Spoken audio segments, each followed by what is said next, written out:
I want to jump right into it. I want to share three stories which has deeply impacted who I am and what I do today, and then also draw out three leadership lessons. Some of the ideas that I share might be unconventional. So I want you to listen with an open mind and not from a perspective of, do I believe this? Do I agree with this or not? Anything which I share might be applicable to some of you, might not be applicable to any of you. So, if it is applicable, I would invite you to actually listen to it from that lens of usefulness, not right and wrong, good or bad. Let me just speak a little bit about myself so that you get a sense of where I am coming from. I am not in the business of improving things.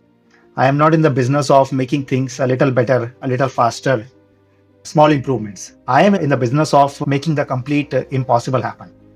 And to do that, I worked with some of the best in the industry, whether it is from the business world, whether it is from the non-profit world, or whether many times it's also athletes and former athletes who want to make a big difference in the world out there. Keep that in mind as you listen to what I share. So, my first lesson that I want to share is unreasonable beats all strategy, and unreasonable has no competition. And I want to share a story to explain this. So this is 15 years ago. I had a friend in Bangalore. He started a organ donation NGO because there was hardly any organ donation happening in Bangalore and India at that point of time. And he had very limited funds when he started this NGO, and he wanted to impact organ donation across the state of Karnataka. So what he did in the early stages, he said, let me find a brand ambassador. And he wrote letters. So this was 2010, I think. He wrote letters to 30 big celebrities in India.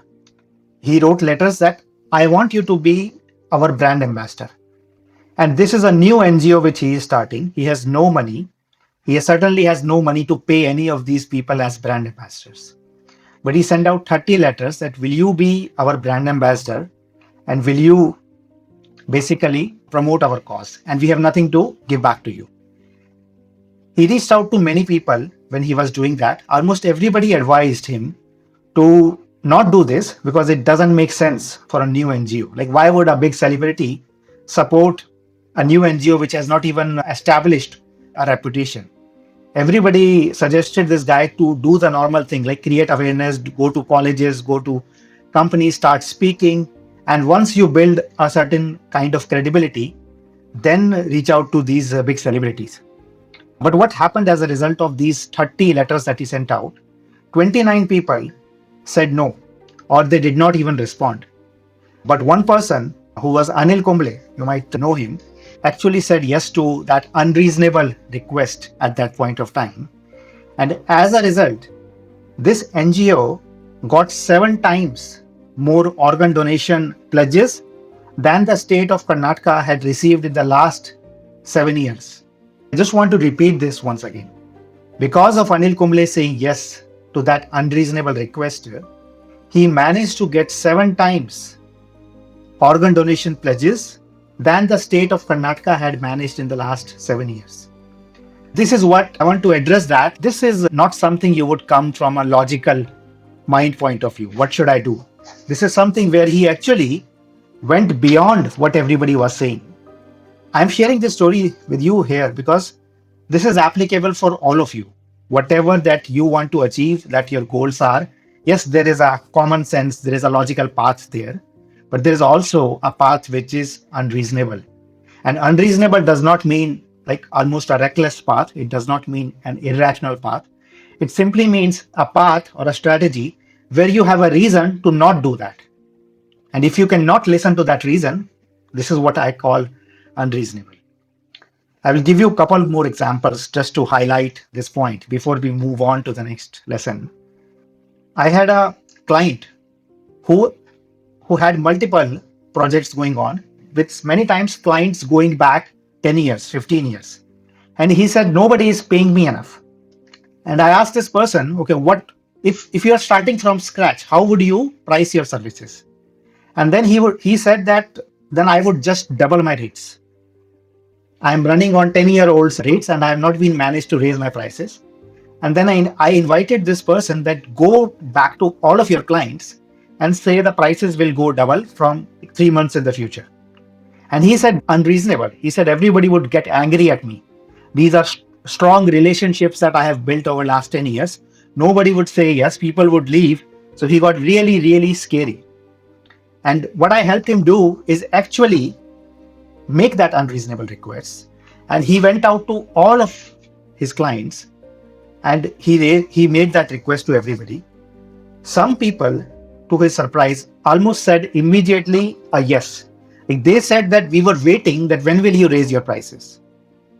So some people said yes to double the rates because they were so happy with the service, and they have served these people for sometimes 5 years, 10 years on a stretch. There were a few people who got upset, and then he managed them in a reasonable way.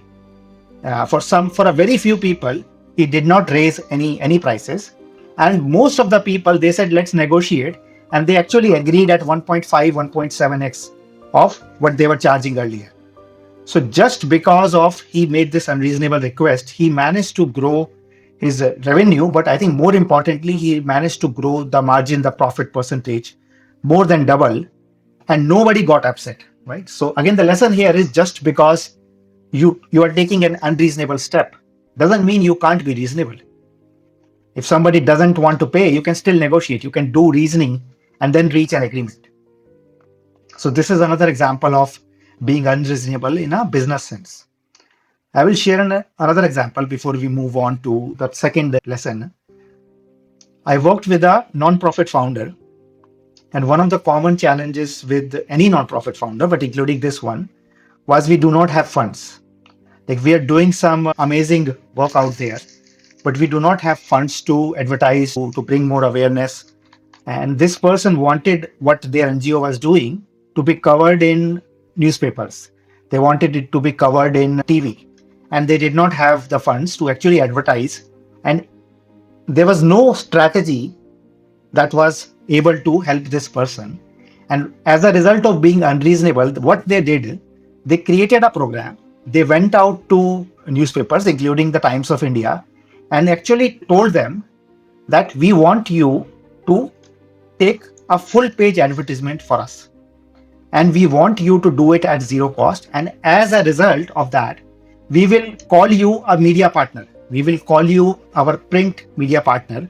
And now everything that we do, we will basically highlight your name as a media partner. And in the end, Times of India actually said yes. So they had a full page. Instead of convincing, instead of persuading, lower your prices, we can only pay this much, which would have been a reasonable strategies. They totally turned the tables and said, full page ad, we will not pay you. In fact, we will publicize you. Like it's totally unreasonable. It's the other way around. And because of that, without raising money, they were able to actually get that advertisement. And later they did the same with the radio. They did the same with TV, and they created a radio partner. They created a TV partner, and they started to actually publicize the TV channels for highlighting their news, highlighting what their activities without paying a single penny, which again is an example of being unreasonable. Again, the lesson here is right, being unreasonable, first of all, has beats every strategy. But more importantly, when you are being reasonable, there is a lot of competition. Almost everybody does what is reasonable. When you can become unreasonable, there is no competition. The second lesson is talk like players and not like spectators. So let me explain. If you take any sports, notice the language that players are using and notice the language that spectators are using. It is always very, very different. If you see spectator language, it is all kind of explanations, opinions. They know why something is happening. This person should have done that. Oh, that was a bad decision. They also know about the future. He should, they should. So they have opinions about everything. And no matter how much spectators speak, they cannot change the game. They have no influence on the actual game. If you see players have no time for endless discussions, debates, which spectators can have continuously. Players have to act. Players have to make decisions. Players have to either say, let me do this or you do this. Players cannot say, this is the number one team, so we have lost. This is the number one player, so we can't do anything. You still have to go out and bowl. You still have to go out and face what is in front of you. And I want to share a story to demonstrate this. And this is a story of Ford Motor Company. So the company Ford.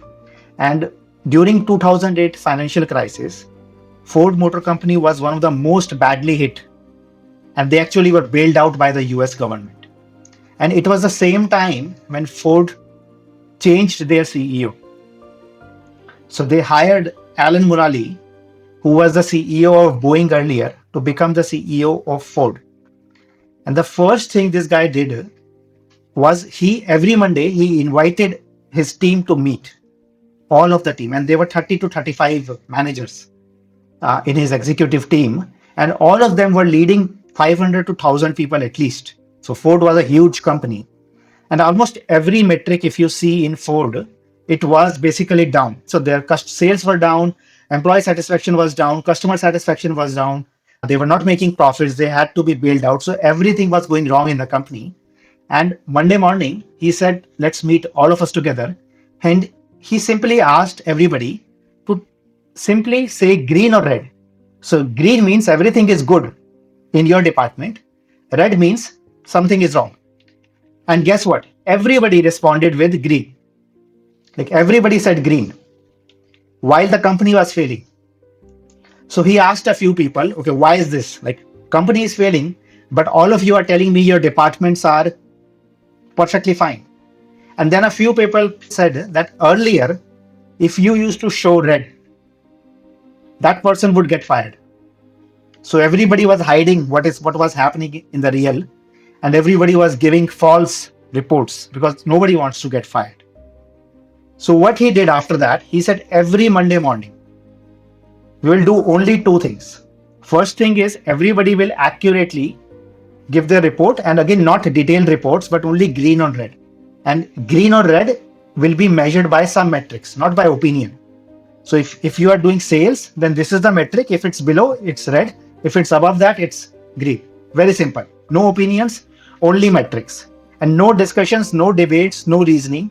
I don't want to hear why it is red or why it is green. Simply red or green. So slowly and slowly, after a few weeks, the whole room basically turned red. So this was the first thing he did. Now the second thing he did, once somebody said yes, he said, I need 3 volunteers now from this room who will work with this person to actually turn this person's metric from red to green. So this was the only second thing he did. So with every person who is red, he's asking, now I want 3 hands. Now all 3 of you, not in this meeting, take this offline, work with this person whose metric is red, and then by our next meeting, show the progress. And he did that for everybody going around the room. And he said, I am available for your support if you need me, but otherwise I am not offering any support. This is your role. Get this to red to green.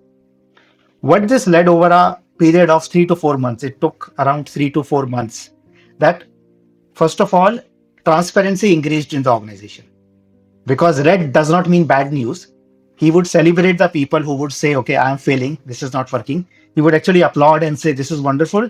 Now, who are the 3 other people who wants to help him? So first of all, it increased transparency. Second, it created collaboration. Because he said, I'm not going to help you. These 3 people work together and help this person's metric. And you can reach out to me, but I am not available like at all times for you. So he stopped rescuing people. It increased collaboration. And the third thing, most importantly, everybody started taking ownership of their metrics, of their decisions. What also happened is few people left. Few people who did not want that kind of ownership or accountability, they left. Now, Ford Motor Company, as a result, within a few years, paid off all the debt that they had taken on from the US government with interest, much before any other company who was bailed out at that time. And he has a book which is called American Icon, in which he details all of this. But what I want to draw out from this story is what he's changed was his language. Like he said, I simply want, is this working or not? I don't need any explanation, any discussion, any debate. I only want, is this working or not, red or green? If it is green, then wonderful, you are doing great. If it is red, I want three other people to support this person now. Next meeting, we will see how far you have progressed. But take this offline, this is not for this meeting. And as a result, collaboration happened and his job became very easy. Otherwise, there was no way that he could have gone into 30 departments and tried to help them. And I'm sharing this with you today because this applies with almost everybody that I work with today. First of all, when I go into organizations, I see a lot of discussions. I see a lot of debates. I see a lot of meetings, but I don't see enough decisions. So when my clients apply this, they have been able to first of all cut their meeting times in half. Like many clients who used to have 2.5 hour team meeting, executive team meetings, report to me that now those meetings finish in 45 minutes. And it's only because of we will not discuss anything. We will take discussions offline.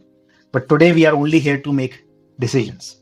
And if a decision requires a discussion, then we will have a short discussion.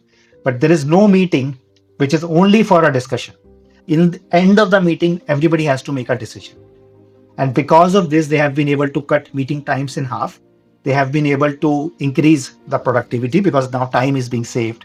And ownership and leadership actually is increasing or spreading throughout the organization. Now, as I shared earlier, this will also make people who are here for a free ride very upset, very uncomfortable. So you will also identify some people who are not meant for leadership role with this exercise. But that does not mean they are wrong people or they are bad people. There could still be other roles in the organization, but this exercise will act as a filtration for who are the people who really want to take accountability, who really want to take leadership without you jumping in to save them. And the question for you is, in this case, the most powerful tool for you is not to provide solutions, but simply to ask questions. Ask questions to your leaders, to your team, and have them come up with answers. The more you provide solutions, the more dependent they become on you. The more you provide questions, the more independent they become, and then you can support them, then you can coach them, then you can help them to fill in the gaps if they are ready. So this was the second lesson and the second story. Now, the third lesson is stop pleasing people and start serving people. And for all of us, we are all programmed from our very childhood to please other people, to please our parents, to please our elders, to please our teachers, because that's how we got what we wanted, especially when we were younger. And we have built up this habit of not being direct, not being honest with each other, and instead of pleasing each other. And pleasing could be saying something when you don't mean that. Like if somebody is coming to you with a report and you say, nice job, just to not offend that person, to hide your true feedback, that I would call pleasing people. Or you keep silent, you don't share what you have in mind. That is something which I would say is pleasing people. Serving people is basically being honest with them, giving them direct feedback, even at the risk of they getting upset or they having a reaction. And I want to highlight one more thing, is that service is not sacrifice. Service means that you don't forget yourself. Service means that you start with yourself, you own your authority as whatever role that you have, and then you serve somebody else. So again, I'll give you a couple of stories to make this point. I had a client of mine who wanted some big clients, big MNCs, large government projects, and they had a lot of small projects that they were going on, and they wanted a big project now. So, and the sales cycle was very long. The sales cycles were 6 months long, and this was still a young company, not a huge company. So they really cannot take on such big sales cycles with these larger government clients or big MNCs. And when I talked to this person, what I found out was there was a lot of pleasing going on. There was a lot of not being honest going on, because yes, this was a big company. This could become a huge client. Like the whole entire revenue of the company could be replaced by one client. So whenever this client would say, they would basically go and meet them. Like they would start doing everything that this client would say, this potential client would say. They would not go direct. They would start pleasing. If the client is late, then they would basically not say anything. And I asked this person a simple question, that if you're a doctor And if you have a cure for a patient, right? So let's assume what your product, what your service is a cure, is something, and this client is your patient. If that is the case, what would you tell this client? In his response, the answer was very simple, that if you don't take this medicine, it will hurt you, like you might even die. And then I asked this person that, why don't you say that? Like instead of pleasing somebody, why don't you simply say what you know is the truth? That my product, if my service, if you use, you will save a lot of cost, you will save a lot of time. And if you don't use it, you will keep on losing market opportunities, you will keep on losing. And challenge this person when this person is taking you for granted. So what happened as a result is he started this is the CEO of this company, started meeting everybody as an equal, right? So service starts with yourself. So you treat yourself as an equal. And he said, if we are meeting, we will start the meeting on time, right? If we are rescheduling a meeting, we can do 3 reschedules, but if you do the 4th rescheduling, we walk off from the table. And when they are talking, this person was not going into any presentation. This person was simply being very direct. This is what I have to offer you. If you don't use this service, this will keep on hurting your company. And this is how we can work together. And when the client would respond, okay, let's meet again, or let me take it to my next boss or next committee, this person would challenge, the CEO would challenge, no, this is so important that we need to make a decision now. Otherwise, your company is losing. It's bleeding money. It's bleeding. As a result, right, many of these opportunities never went anywhere. But some of these opportunities started to convert in as little as 2 months. Because he was not accepting the status quo, he was pushing these people who, some of these people were government secretaries or people with very high level of position or powers in public sector undertakings. But he did not stop himself, and he started to be honest and direct with them. He started to serve them in their benefit. And as a result, he managed to shorten his time cycle, the sales cycle, from 6 months to 2 months. And yes, some people fell apart from that process, but he was able to do in 1 year, which earlier he was saying that would take me 2 years. So a massive result. And more importantly, I think he felt a lot of confidence. He felt a lot of self-respect, because every time he would please somebody, he would not feel good about himself. Like it would take the whole morale of the company down when they would see the CEO not addressing something which the other person is saying. And can we start this meeting 10 minutes late? Can we start this meeting 15 minutes late?